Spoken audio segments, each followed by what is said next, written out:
afternoon and welcome. Welcome to Via Voices. Bienvenidos.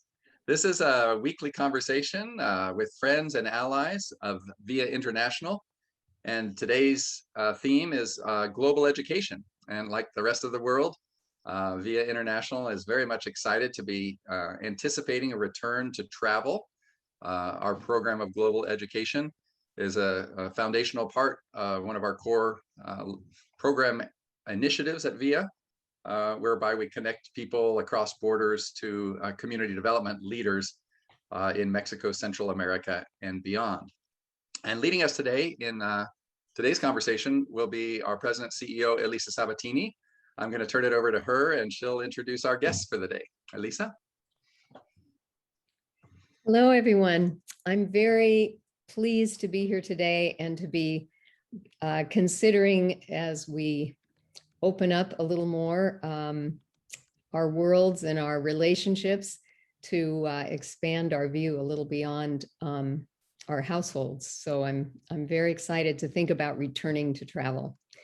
And I have with me today two wonderful guests, one of whom is a champion of ours at a high school here in California, Will Holmes. You meet him in a second here. And the other is Vanessa Rotondo, who is a relatively new partner of ours out of Fordham University. So I'm going to start off with Will. And actually, I've known Will for quite a long time and have visited the school and everything else.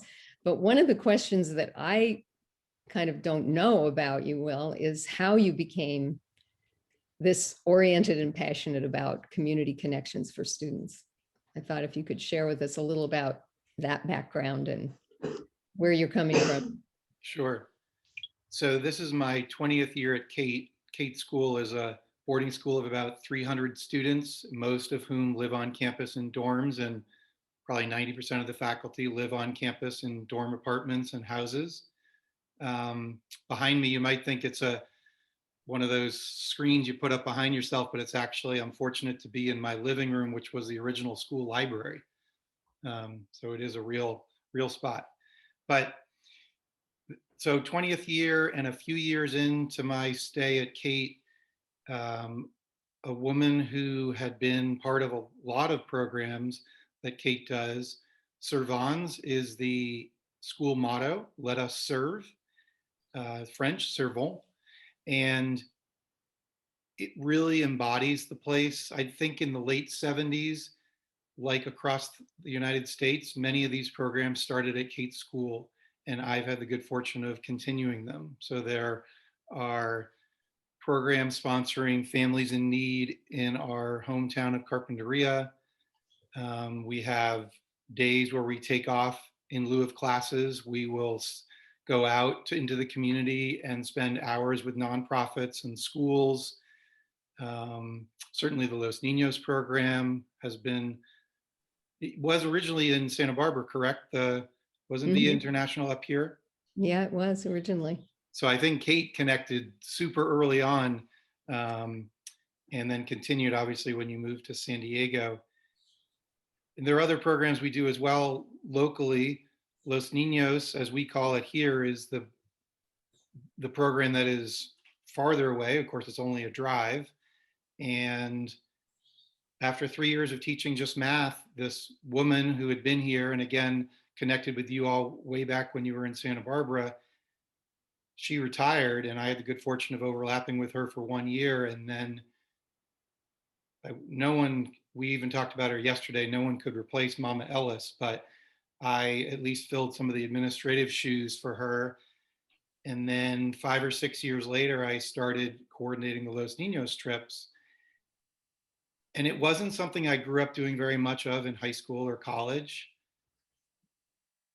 For me, the relationships, whether they're local places we visit, we go to 5 different homes, including a couple of shelters every Wednesday. So 30 Wednesdays a year. So we have long-term relationships here, just like we do in Mexicali. When we first went, I went to Tijuana the first time I went, and I was just along for the ride. I was a passenger, and a lot of the students actually kind of ran that trip because there were a lot of veterans. And then we switched over to Mexicali probably a dozen years ago or so. And I again went once as just an adult presence. I wasn't leading the trip. And then I started coordinating them. And it's just become a deep rooted passion because of the regular visits. This past year, we were actually supposed to, this school year, we were going for the first time in decades, go to 3 Los Niños trips, which was going to be an incredible gift for people here as well as for the adults who get to go. So that's a long-winded answer of sort of where it's grown from since I started at Cate School. Well, we've so appreciated the relationship with Cate, and partly because of the attitude of the students. And yes, I do remember the years going to Tijuana, and just to remind maybe our listeners here that conversion to Mexicali, part of it had to do with violence that emerged in Tijuana, which was, yes, about a dozen years ago. And I think the thing that has really stuck out for us is this long-term relationship with Cate School, with you know, to be championing our work. One of the things that I have, as I mentioned, visited the school, and of course visited with students that had been on our trips. And we had the pleasure to attend I don't know what they're called, but you know, where the whole school is all together, like it was an all-school assembly. All-school assembly. And we had that pleasure of attending one of those with our program director, who I'll mention in a moment, but at the school. And potentially all 300 students were there. And Will introduced us, of course, and then he said, how many of these students have been on a trip to Mexicali? And I think the entire room stood up. And I know our director, I'm getting choked up, but I just remember our director, he couldn't even speak. He was so overwhelmed by hearing of that loyalty and that, you know, solidarity with our programs. So related to that, I'd kind of like to know, how do you recruit these students? I mean, how does it happen that there is such interest and that they love to go back? Pass it back to me now that I have water in my eyes from remembering that moment. That was quite an experience. So typically, I feel like we all say that a lot these days. In a normal year, another expression, in September, we announce that by the end of September, if you're interested in attending a Los Niños trip, you need to fill out this form. And the form is one question. Would you like to go on a Los Niños trip this year? So super simple. And it is one of my favorite days because the responses just, it's incredible. Sometimes 3 hours later, I don't wait 3 hours to look because I so enjoy the experience, but it just zooms up. And so 2019, 2020, the last 2 school years that we've been able to go, we had over 90 students put their name in wanting to go. And there only is room for 42 students. So we have this elaborate wait list. We do a random integer function on a calculator to figure out who's going to get the spots. And I do it with a couple of the student leaders because I want to be the only one in the room because people really care. And some people sadly never get to go because their names don't come up. If they put their name in as a senior and they don't get a spot, I always move their names to the top of the wait list. And so far, every senior who's been on the wait list has gotten offered a spot. And then the really fortunate ones are those who go 3 or 4 years because they happen to have had their name drawn each time. And it's important to have those people who know the experience from the student perspective. It isn't because when I say coordinate more than lead, because I coordinate and the logistics, but ideally the things that I do, it's the students who are leading them. And so you need to have veteran students in order for them to.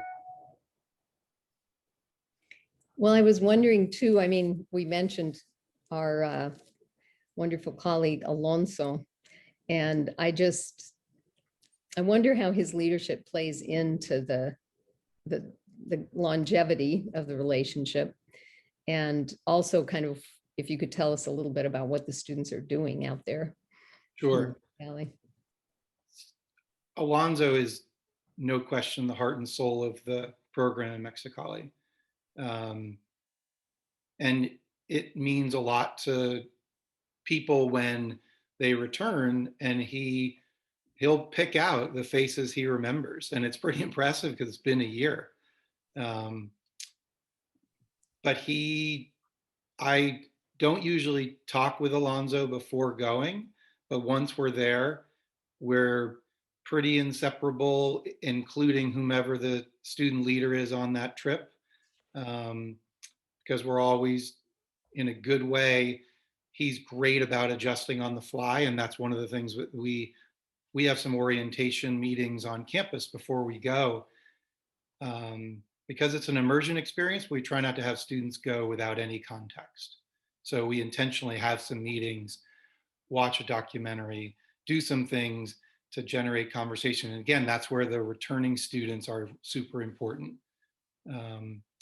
Once we're there, we call it a service learning trip because sure, there's a level of service. For example, we usually go down on Thursdays, spend Thursday night, Friday night, Saturday night, come back on Sunday. Friday morning, Saturday morning, we're usually working at community schools and doing physical work with residents of the town or parents of the children at the school. So doing concrete with shovels and wheelbarrows is a pretty common occurrence on Fridays. Good physical work, and again, doing it side by side with people. And even though, for example, I don't have the Spanish that I would like to have, it's amazing how a smile and a hand gesture, you can work cooperatively together without being able to talk the same language. And then the highlight for the Cate students is when recess comes and they're able to put down the shovels and play soccer for 20 minutes. And usually the school has coordinated some kind of a thank you at the end of the morning, and the kids will write cards that are very much cherished by the Cate students that they bring back to campus, put up on their wall.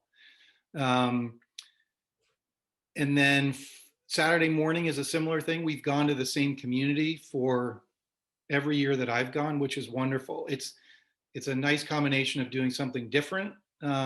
And Rigo, I believe, is on the call. He is one of those people who's been super important to help coordinate the itineraries. Saturdays are with a community we've been to many, many times. And so we have longstanding relationship. Literally, one of the people who is now, she's probably 12, 13. We were on a trip 12, 13 years ago, and she was days old. And Alicia, the mother, allowed every one of us to walk through into the bedroom and hold her if we wanted to. So that's the type of connection we have. So to see her is pretty incredible. It marks time for us. But Friday afternoon is more of probably it's all learning, and Alonso is really good about that, keeping things in perspective. He has some great dialogue with us about the economy and the challenges for these communities.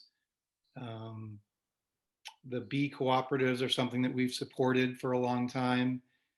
We've done fundraisers here at Cate where we've been able to contribute and get there. And Alonso, one year, and the students will remember we were on the trip, they displayed a brand new piece of machinery that was a big part of Cate. If Cate School hadn't contributed, maybe they wouldn't have been able to buy it. And then they were able to do such and such because of it.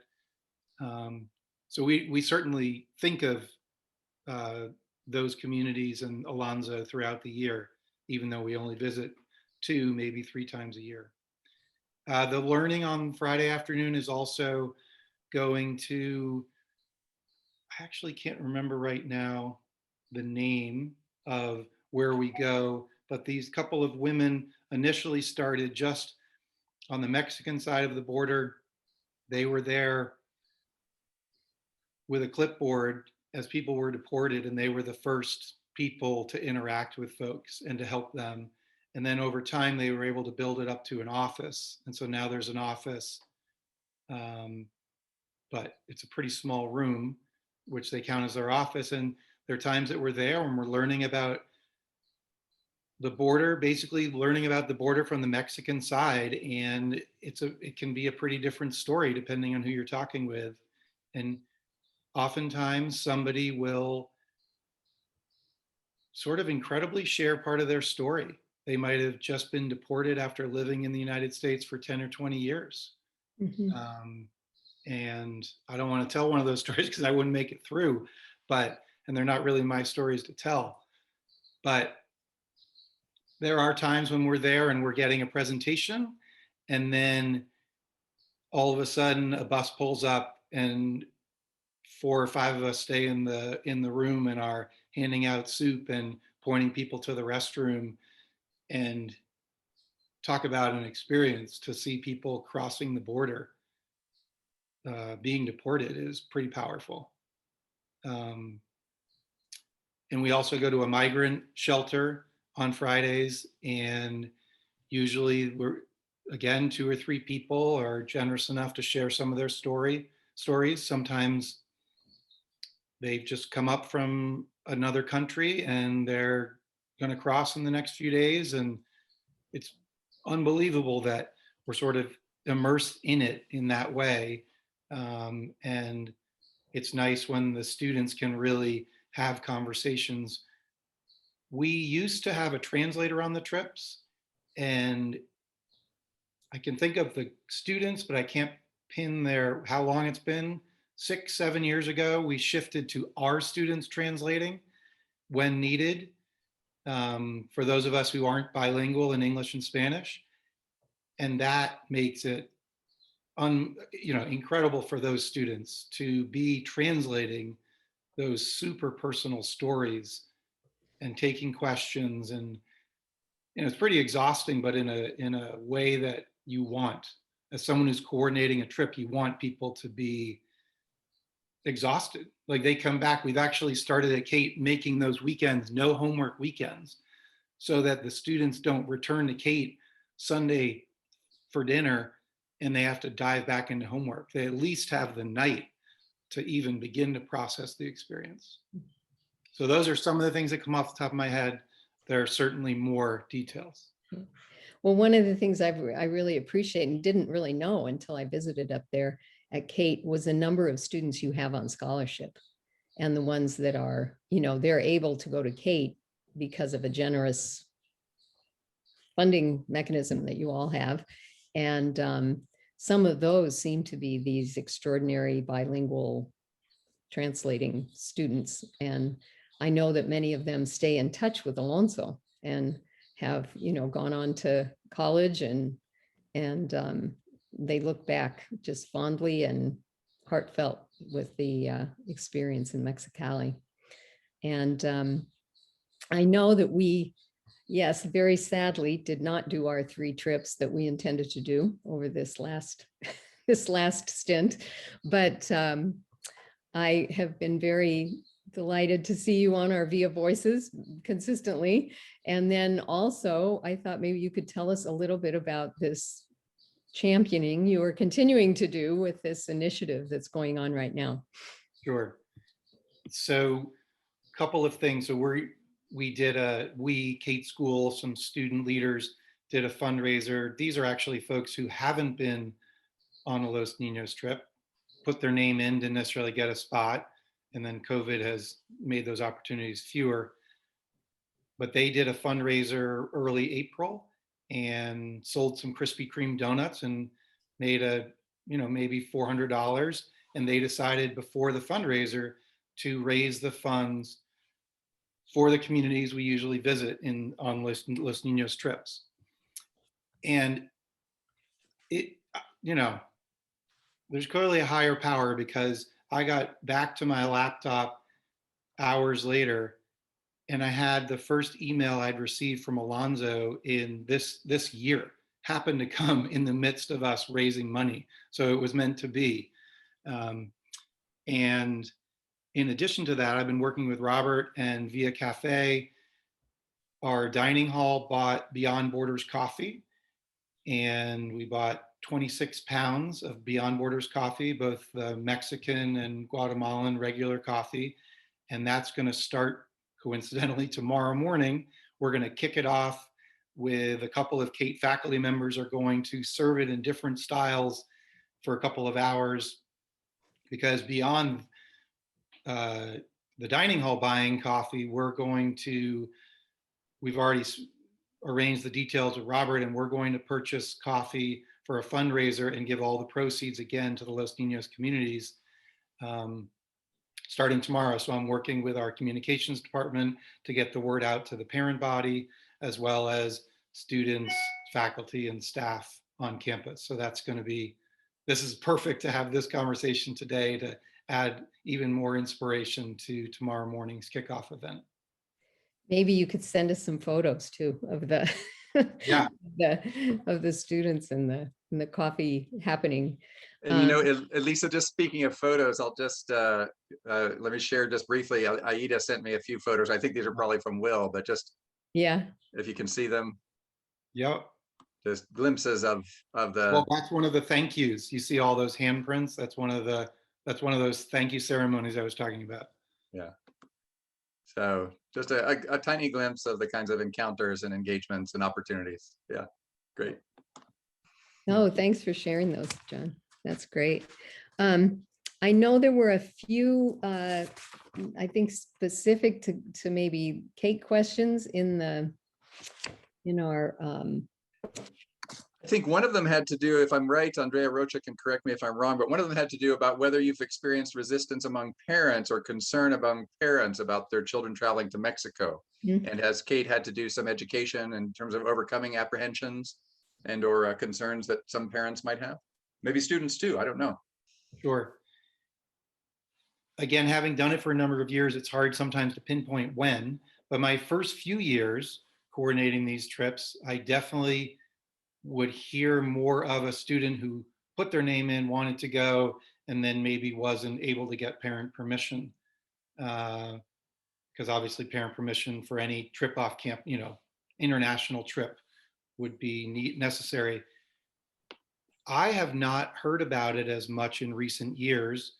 There is a current junior who I do remember having a phone call with the parents a couple of years ago, and the student went as a 9th grader and a 10th grader. So obviously that conversation was enough because when I talk with people, I talk about how safe I feel when I'm there. And actually my son, who graduated from Cate last year, he got lucky. And again, I wasn't the one figuring out who gets what number, but he went on 3 trips, and as a parent felt super confident sending him. And the only thing where I've ever had any sense of concern is the dogs on the street. It's not the people. People probably would think it's about the people, but it's not even the dogs on the street. It's more when we go to this taco stand that we like to go on our last night, sort of a culminating one meal out, which is hard to think of a group of 24 people dining out at a restaurant right at the moment, but hopefully soon. You walk along the sidewalk there, and I always tell them, stay on the street side because the dogs come up to the fence. But outside of the barking from the dogs, it's super safe. The house is locked at night. There's fence around it, not an issue. And once parents talk with me, if they choose to go there, then I think they feel pretty confident as well. Well, and just to give another little visual of how Cate School manages this, they caravan down to the border in Calexico and walk across to meet Alonso with the vans. So it's kind of orchestrated, and there are often calls back to our program director, Rigo, to be sure the communication is is made with Alonso for where he's waiting with the vans. And then really we are very cautious and mindful of keeping the group always together for one point. And then also, you know, kind of as you're saying, well, keeping the dorm space safe and secured, you know, at during the night. It's also, the dorm is not in a very rough community. It's just in a rather middle class colonia there of Mexicali. So if I may clarify just a couple logistics, if someone is trying to get the picture, we travel by school bus once we walk across the border. And so to me, that makes it feel like a field trip, you know, in a good way. And across the border is without a doubt part of the experience that I always say to first timers: look and listen while you walk across, because you walk across one direction and it's pretty quick. There isn't someone looking at your passport, etc. And then walking across the other direction, it's often a long line and a passport, etc. So that is part of the experience, to appreciate the two different directions that we travel. And I wasn't the one who originated the walking, but I'm really glad that we do it, because it adds to the appreciation of living on the border, doesn't matter which side. yeah, yeah. Well, thank you. And we'll bring you back into the room here once we've heard from our second guest. Vanessa Rotondo has been working with us with Fordham to set up a global education program this summer. This one will be virtual, but I wanted to start off by asking you a bit about how you personally became engaged with global education and your current research, and it was exciting for me to hear about that. So. Sure, and thank you, Elisa and the VIA team, for having me and for the partnership that you've had with Fordham, and I'm really looking forward to deepening that in my new role. My relationship to global education, that's a good question. So I did my undergrad at Fordham, and I graduated undergrad in 2017, and was going headfirst towards law school. And while I was kind of discerning if that was the appropriate fit for me, I kept landing on Fordham as a Jesuit school. And so we, you know, Catholic tradition, but really steeped in Jesuit pedagogy and philosophy, and really wanting to be rooted in a faith that does justice and faith that promotes service. And so really having been involved heavily as an undergraduate student in community engaged learning, the way that it kind of incarnated itself when I was an undergrad versus the work that I do now, the phrase that we have is that Fordham and Jesuit schools seek to create global leaders. And that kind of was in my mind. And I ended up staying in the education realm of the world, started working at Fordham. And it was actually my first year of graduate school that one of my colleagues, I was working in campus ministry at the time, I was just doing general Ignatian programming, which is just like a spirituality practice that Fordham is involved with. And I got a text message from somebody who was like, have you ever been to Ecuador? And I was like, I have not. And so 2 weeks later, I found myself on a plane with a group of 12 undergraduate students and my colleague to kind of chaperone an immersion project. And that was my entree into the global experiences that Fordham has offered for upwards of close to 30 years at this point. And since then, I've been on a number of them. I have not yet had the chance to do any of the ones that we've done with VIA in person, but I know that we have had a longstanding relationship for which I'm grateful to have inherited when I started in this role in 2019 as the person who really oversees our global outreach program, which is the university's traditional cultural and service immersion program that, like I said before, started in the mid to late 90s. But yeah, so I did my undergrad at Fordham and my master's degree here in education. And then I'm currently working on a doctorate where my academic research is looking at ways to engage academic curriculum with community engagement, and then kind of using Ignatian spirituality as the avenue through which we could marry those two, and really engaging with mindful attention to the then and now. Yeah, I'm waiting to read your dissertation. Me too.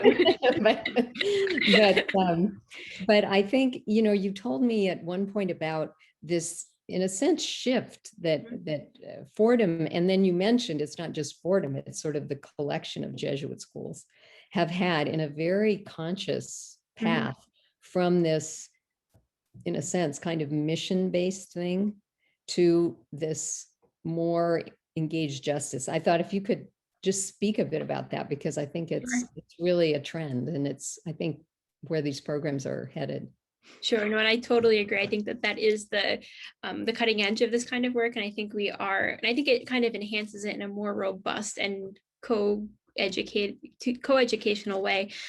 So Fordham is one of the Jesuit universities and colleges in the United States. There's 27 of us, and it's timely that we're in the Ignatian year. So Ignatius of Loyola was the founder of the Jesuits, and we're on this is his 500th anniversary. So I have a bunch of emails in my inbox about the Ignatian year. So how timely to be having this conversation.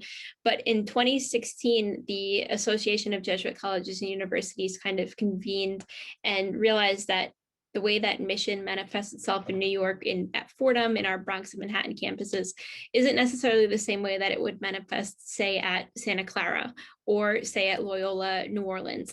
And so not necessarily wanting to kind of standardize it in a commercialized way, but rather wanting to standardize, to kind of have a conversation about ways to be more intentional in acculturation, but also understanding ways to adapt to our current reality, current time. And so they put together this process called the Mission Priority Examine. And at the time, this was when I was an undergrad, at the time we were running a number of traditional service projects. So at Fordham, the way that it works is we call them teams, and we have 10 undergraduate students, a project leader who is also an undergraduate, they're typically the senior class, but we've had a number of sophomores and juniors in recent years, which has been great. And so you have the 11 undergrads, and then they have a chaperone who is either an alumnus, a graduate student, or a faculty administrator or a staff member who kind of goes through a 10-week formation process with them at Fordham. And then during winter, spring, or a period of summer break, they would go to one of these locations. And back in 2016, it was kind of very cut and dry. We had our 4 pillars of the program. So spirituality, simple living, social justice, and community.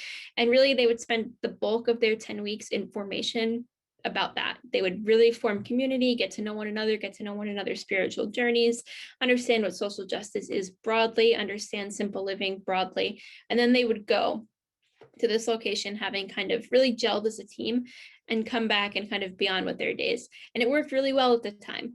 Not to discredit the experiences of folks who've kind of come and gone.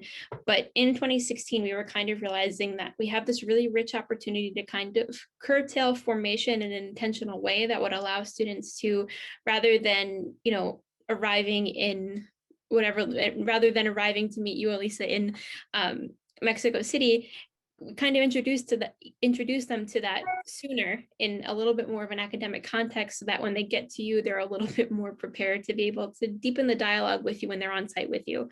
And then 2, when they come back, it's not like a hope we see you again type thing. It's a let's keep the conversation going and see ways that we could tie this in with either community-based research, community engaged learning courses, or further programming that we could support and sustain in our end.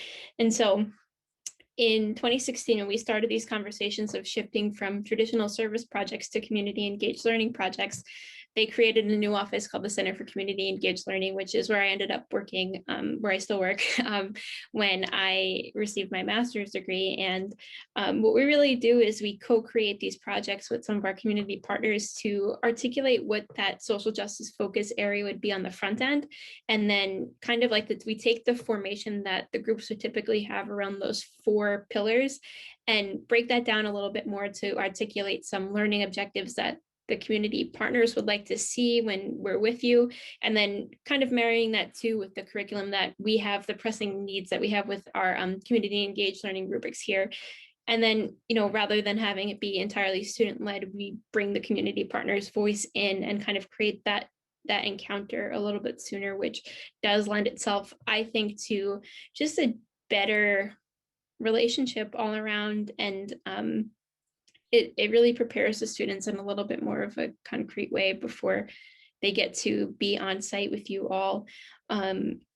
Obviously, the coronavirus pandemic kind of took that out a little bit. We only had around 2 cycles of kind of really seeing what this looked like in practice. But the virtual immersions, I've just been entirely blown away by the work that our global partners have done to kind of put together these global immersions, and even conversations like this. I mean, I'm sure Via Voices had been happening, but in kind of the realm of the world that we were operating in, like we crafted a webinar series where we bring in community partners, our global partners, to kind of share about the work that they're doing. And we've had global partners come into our classroom. I've been told that we have to get Elisa on one, and that's on my long-term to-do list. But I mean, it really broke down that fourth wall to integrate the global voices into our different models, different avenues, different vehicles. So it's kind of the silver lining to that. That was a very long-winded answer. Well, I know, yeah, you had mentioned about what I think is quite unique, at least from what I've heard, is that involving of faculty, like to actually kind of, I don't know, infiltrate their courses with these community people, community leaders.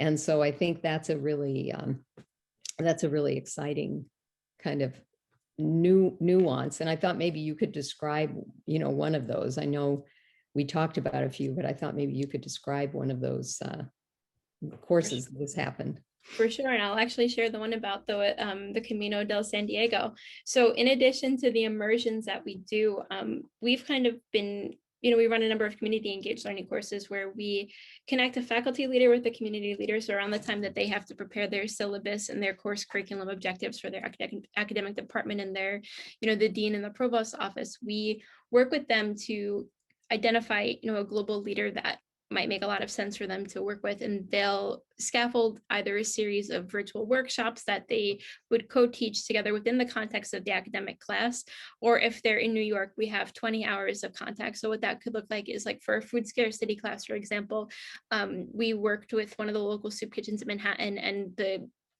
community partner who organizes the soup kitchen taught 3 of the classes throughout the semester, and then got to know the students who were there regularly throughout the semester because they were doing their contact hours there. But I'm really excited that in a number of conversations with Elisa and some folks from VIA, I learned about the Camino del San Diego that you all have prepared. And in addition to, one of my research interests too is kind of deepening the religious institution involvement through community engaged learning and ways to kind of create more clear pathways of engaging explicitly with religious identity and affiliations as such. And we're in the very early stages of, I've kind of identified the appropriate faculty member who I think is a really good fit.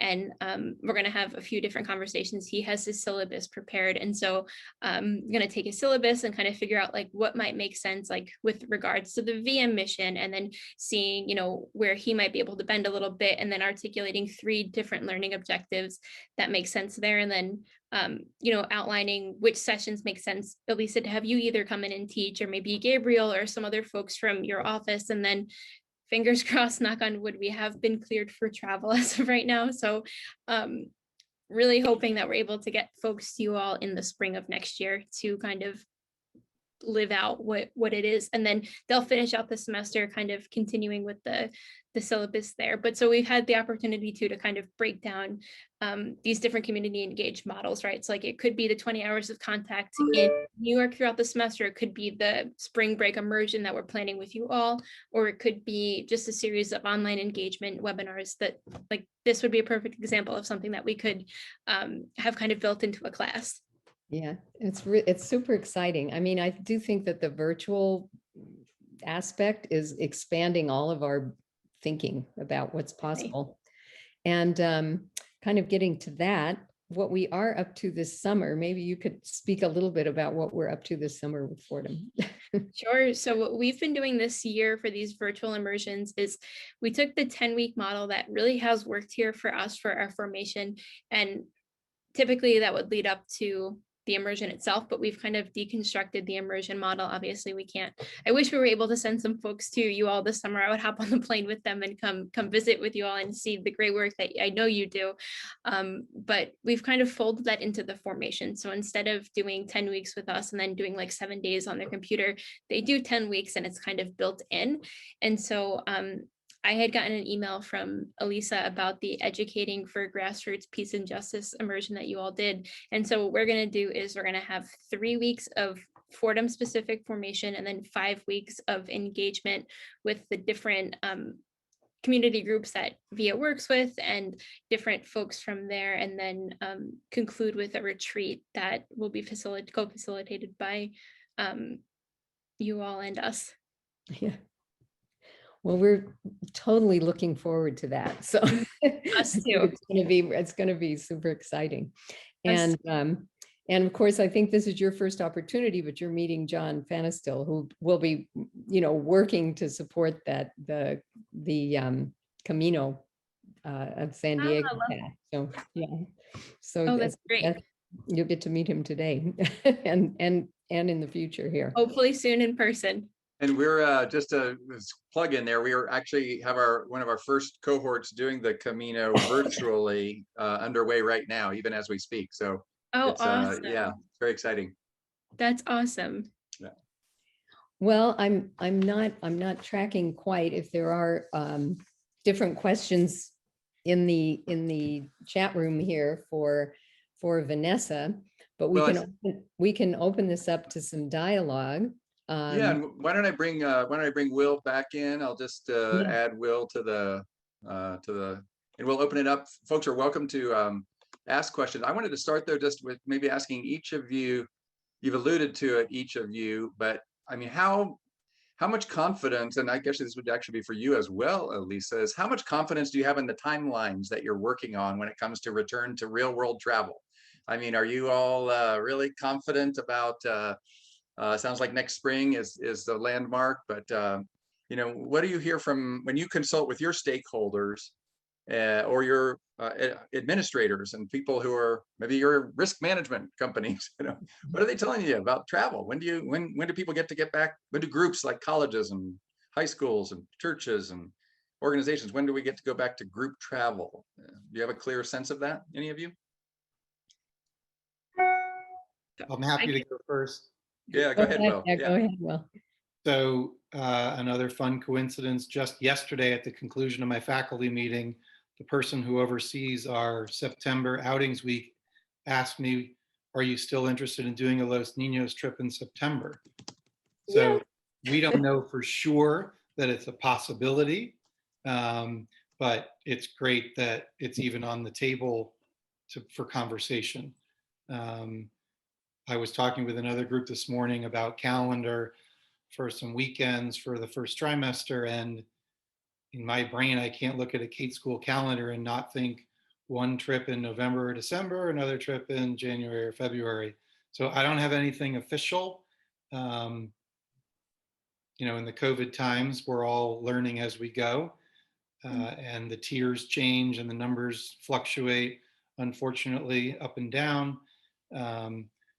But that's my hope, and the fact that I was just asked the question yesterday is a really good sign.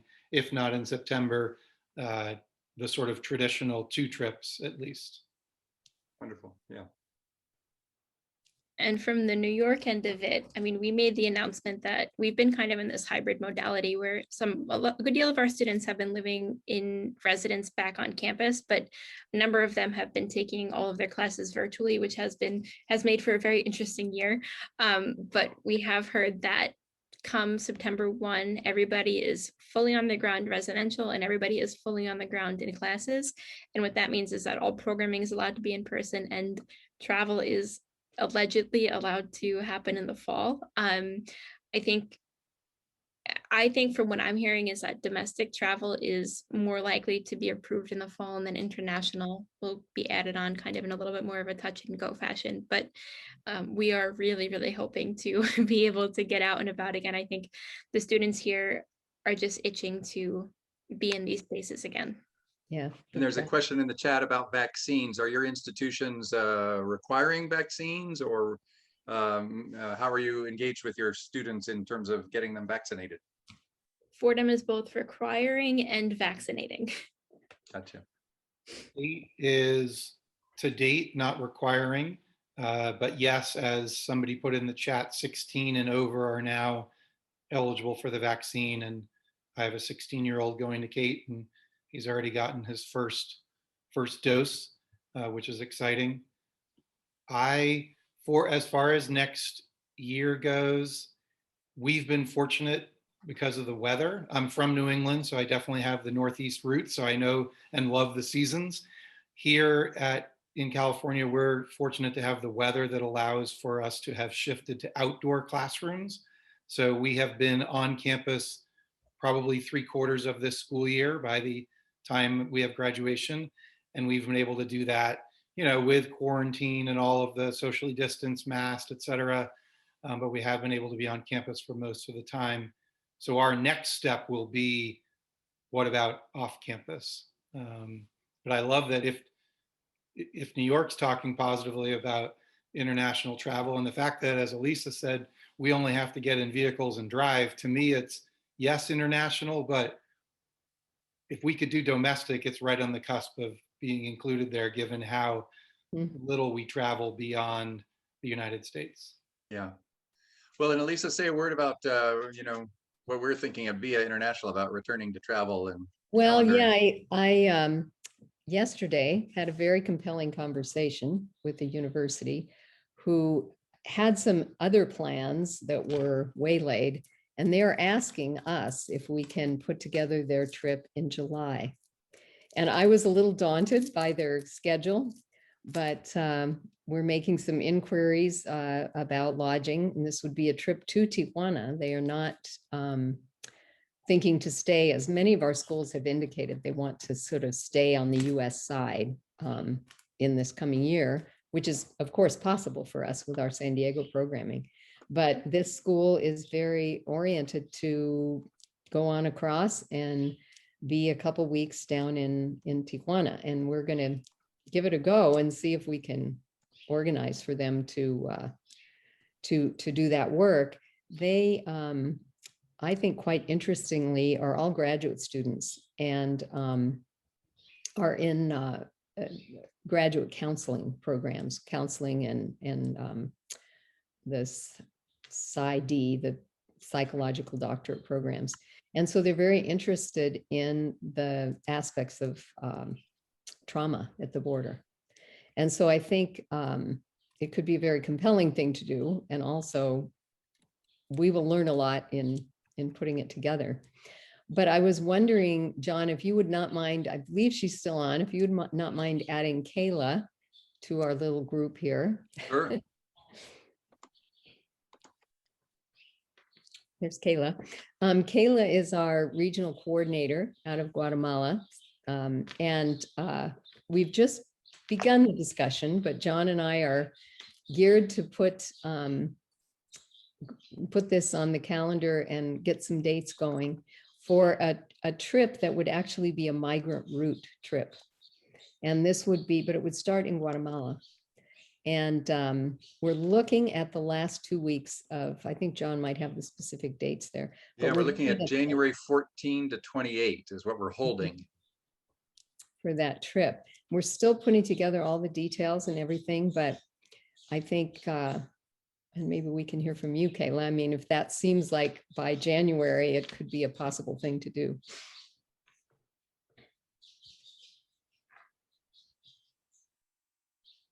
Well, hello to everyone. It's nice to see you again and meet all of you. I think that is possible. I hope so too. Here in the communities is not like too much troubles or too much problems with the pandemic, It's more in the city. And in the communities are open and with a lot of trees, and it's very open. So I think we don't going to have any problem, but we can start planning as soon as we can. Yeah, that's what. Well, we will be getting, yes, those details out to some of you who may be interested in joining us, and we hope maybe also to have a trip back to Guatemala from Fordham at some moment. Mm-hmm. And just to say, to say another word about that, the vision that Elisa and I have developed, and glad to chat with any of you offline who might be interested to learn more is that we might start in Guatemala, spend some time in central Mexico, and then conclude our experience here back in the border region. That would be the Ruta Migrante, or the migrant route, but engage with our local partners at every step along the way to really experience in community, the experience of communities along those migration corridors. So if you're interested to learn more, please just drop either me or Elisa a line, and we'll add you to our list. You'll hear about it once we settle on plans, but the dates we're kind of framing for ourselves are January 14th to 28th. We're hoping that means that things are well for travel, and we'd be able to fly into, do you fly into Guatemala City? Is that when trips go to Guatemala? Is that the? Yes. Yeah. Yeah. Well, and one other point, we've been working with for this trip this summer with a travel consolidator, and she does, of course, large group travel. And I think we'll be maybe adding some of that possibility for our trips, because these travel consolidators can cancel. They're able to like hold tickets for a group and then be able to cancel or move them. So that's actually what's happening with this trip this summer. If they come here, she'll be moving their tickets to San Diego. And I don't know how they do all that back channel stuff, but we will be probably adding that to some of our capacity to be working with that kind of group. I see here a question here from Will about, are we going to require vaccinations? We have not come to an absolute decision on that. I think that one of the things is that if the universities are requiring it, they will automatically have complied. But I know that it's a different story with, a high school where maybe some of the kids are under 16 and might not even have, the possibility of a vaccine available. So I think we'll have to maybe learn a little more from the CDC about that eventuality, and then maybe hopefully by fall we'll be having some options for students younger than 16. Yeah, and I'm going to jump in just to add another wrinkle that we've been considering. Very much interested in feedback in the moment or just after the fact to further conversation, but we are hearing from some colleges and universities. I've been in conversation with church groups, some of whom are expressing the interest to travel domestically, but are not yet confident to travel across the border or internationally. So we are thinking, having built out some of our virtual capabilities this year, that a hybrid experience might involve visits in San Diego or along the California side of the border, multiple locations, and then the experience with our Tijuana partners or our Mexicali partners might be virtual, right? So I have a vision that of a group of college kids going to Friendship Park and meeting somebody through the border wall, right, in Mexico, and the next day, if they can't travel to Mexico, they could jump on a Zoom virtually and travel with those same people, right, around Tijuana to have and I know that would, of course, be a second best experience to being there in person. But just this idea that we, and keeping what you were saying, Vanessa, that this, these multiple modalities, right, and the front end learning, the learning after the fact, the combination of in-person and virtual experiences, and how that all works together. I think we're, like everybody else in the world, we're in a creative mode as we're trying to discover the right combination of things that work. This is not an unusual experience in my experience, because often we've had colleges and universities, church groups as well, where some of the people can't cross to Mexico. They have an immigration status, they have DACA, or they have other kinds of status. So they couldn't get they're from another foreign country, they couldn't get a visa to go to Mexico.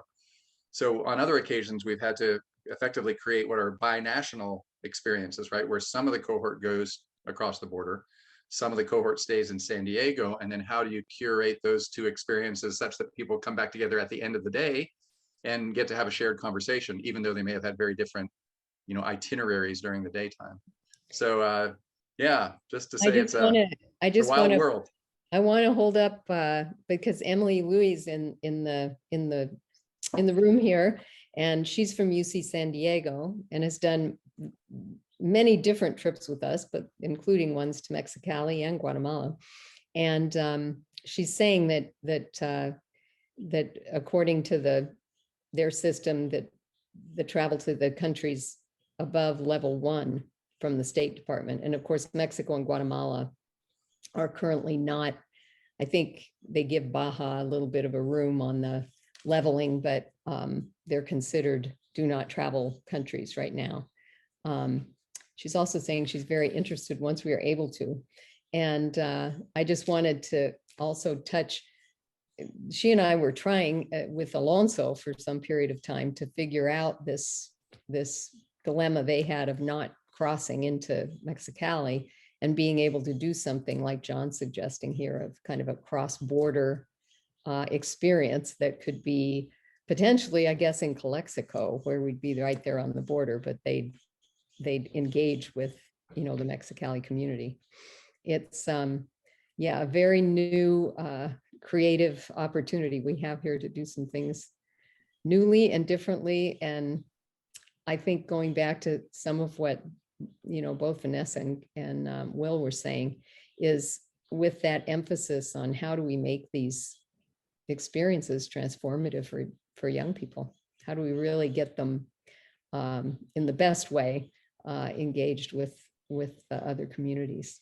So I have a thought just to tie some of the things that people have said. So when Vanessa was speaking, it made me think kind of obviously that these pre-trip orientation meetings that we've been doing, now that Via Voices has become a regular part of my routine, interacting with all of you in this way, we could certainly do that with a group of 24 coming from Cate, with whomever it was most appropriate. And instead of us being the only speakers, like I think the Cate veteran perspective is important, but also the people who are planning the trips, perhaps Alonso himself being on the call will be super helpful. And then we certainly debrief, as Vanessa was talking about, when we return. I'm envious, being a department of one, I was envious to hear about the colleagues that you have at Fordham. That's the benefit of being at a bigger institution. Another point I wanted to make, because it's so important and critical to all of us who go on the trips, is that each night that we're there, we circle and spend time reflecting on the experience of the day. And there are times when we have to just end the conversation because it's like, we can't spend 3 hours. Like, we need to give people some downtime. But that's how engaged and wanting to talk about their experiences people are feeling in Mexicali. And it's a lot easier to do it when we're there and fully focused and no phones. We actually collect, people don't even bring them anymore. We used to collect them. People don't even bring phones. So how about a group of 24 people with just the adults having an emergency phone they don't even use for anything beyond an emergency for 4 days? That's a pretty cool experience to be able to pull that off with teenagers, and they sign up for it. Yeah. Well, very good. Elisa, anything else before I want to invite, well, actually, I'll start with the applause and then see if there's a final question, but I'm going to remove all the spotlights. And so hopefully you all can go to see your gallery view. And will you join me with a big round of applause for Will and for Vanessa? Thank you. Gracias, Kayla, también, and Elisa for hosting this conversation. Elisa, any closing remarks or summing up? And then I'll say a brief word about next week's Via Voices program. Well, I would love to have any and all of you that are interested to get in touch, as John mentioned, with him at john@viainternational.org or me, Elisa, at viainternational.org for more details about the migrant route trip. And we're going to kind of put it out there, and we'll hope that it takes on enough of a group to make it happen. And we have a mock-up of the itinerary that we'd envision. Again, we're thinking January 14 to 28 of 2022. This is basically the itinerary that we had come up with. And instead of starting in San Diego, Tijuana, we'll end up in San Diego, Tijuana. We'll fly to Guatemala City, and that'll be, we hope. And so Kayla will be in further touch and be in close communication to learn when we can make this happen, but we're hoping for January. Very good. And then please. Sorry. I just wanted to add that in this routine migrant, we were looking to fly, to Huehuetenango, that is crossing the border in La Mesilla with Mexico, right? So Mhm. we were looking maybe if we can visit one of the days, just go and visit and maybe talk with the people that is around the border and how they cross this important border that is La Mesilla in Huehuetenango. Could be, I don't know.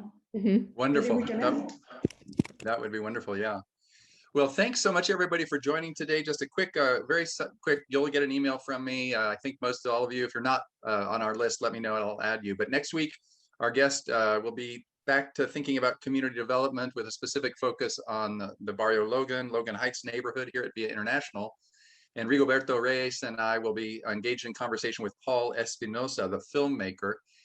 And most recently, Paul's produced a remarkable film that I can't highly enough recommend called Singing Our Way to Freedom, which is a profile of Ramon Chunky Sanchez, a icon of the early Chicano movement in San Diego and a longtime advocate of Chicano Park.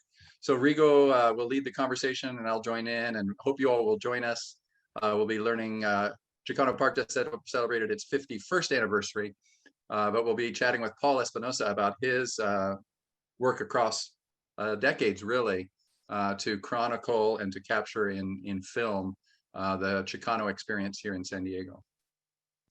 So with that said, thanks so much for joining. Gracias a todos, and thanks for being with us at Via Voices. We'll see you next time. Thank you.